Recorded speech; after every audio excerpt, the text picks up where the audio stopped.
जग जीव जत सकल राम में जानी, बंदऊँ सबके पद कमल सदा जोरि जुग पानी। सियावर रामचंद्र भगवान की जय, श्री हनुमान जी महाराज की जय, श्री गुरुदेव जी भगवान की जय। गंगा मैया की जय, यमुना मैया की जय, नर्मदा मैया की जय, सरयू मैया की जय, श्री वृंदावन बिहारी लाल की जय। सब संतन की जय, सब भक्तन की जय। जय जय श्री घनश्याम, जय जय श्री घनश्याम। श्रीमद् भागवत की कथा का वक्ता और श्रोता कैसा होना चाहिए, उसमें क्या गुण होने चाहिए, और श्रीमद् भागवत की कथा का पाठ करने के लिए और श्रवण करने के लिए किन नियमों का पालन करना चाहिए। बुद्धिमान वक्ता को चाहिए कि सूर्योदय से कथा आरंभ करके 3:30 पहर तक मध्य स्वर से अच्छी तरह कथा करे। दोपहर के समय 2 घड़ी तक कथा बंद रखे। उस समय कथा के प्रसंग के अनुसार वैष्णवों को भगवान के गुणों का कीर्तन करना चाहिए। श्रीमद् भागवत की कथा में व्यर्थ की बातें नहीं करनी चाहिए। कथा के समय मल मूत्र के वेग को काबू में रखने के लिए अल्प आहार करना चाहिए। इसीलिए श्रोता केवल एक ही समय का भोजन करें। यदि शक्ति हो तो 7 दिन निराहार रहकर कथा सुने, अथवा केवल दूध पीकर ही कथा का श्रवण करें।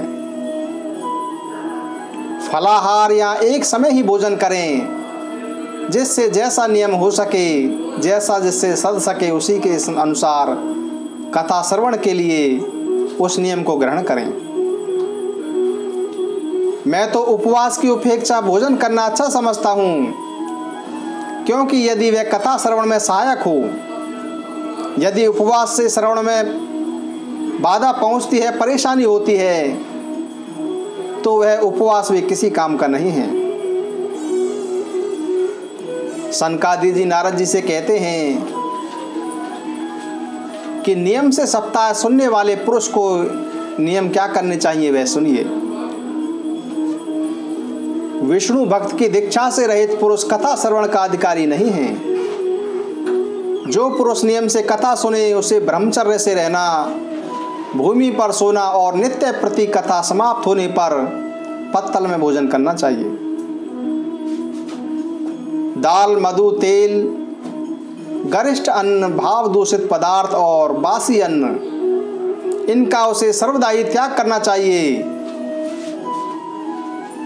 काम, क्रोध, मद, मान, मत्सर, लोभ, दंभ, मोह और द्वेष आदि, इन सभी को अपने पास भटकने भी नहीं देना चाहिए।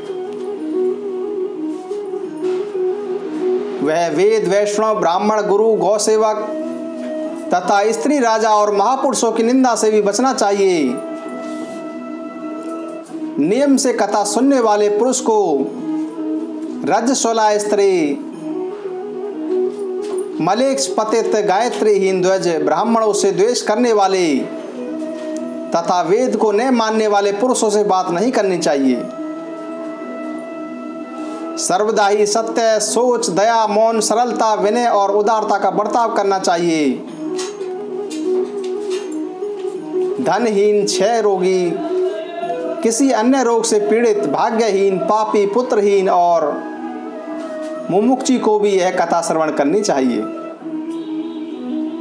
जिस स्त्री का रजो दर्शन रुक गया हो, जिसके एक भी संतान होकर मर गई हो, एक ही संतान होकर रह गई हो, जिसके संतान नहीं होती हो, बांझ हो, जिसकी संतान होकर मर जाती हो, अथवा जिसका गर्भ गिर जाता हो, उसको भी यह श्रीमद् भागवत की कथा प्रयत्न पूर्वक सुननी चाहिए। ये सभी लोग यदि विधिवत कथा सुने तो उन्हें फल की प्राप्ति अवश्य होगी। यह श्रीमद् भागवत की कथा दिव्य तथा करोड़ों यज्ञों का फल देने वाली है। इस प्रकार इस व्रत की विधियों का पालन करके भी श्रीमद् भागवत की कथा का श्रवण करना चाहिए।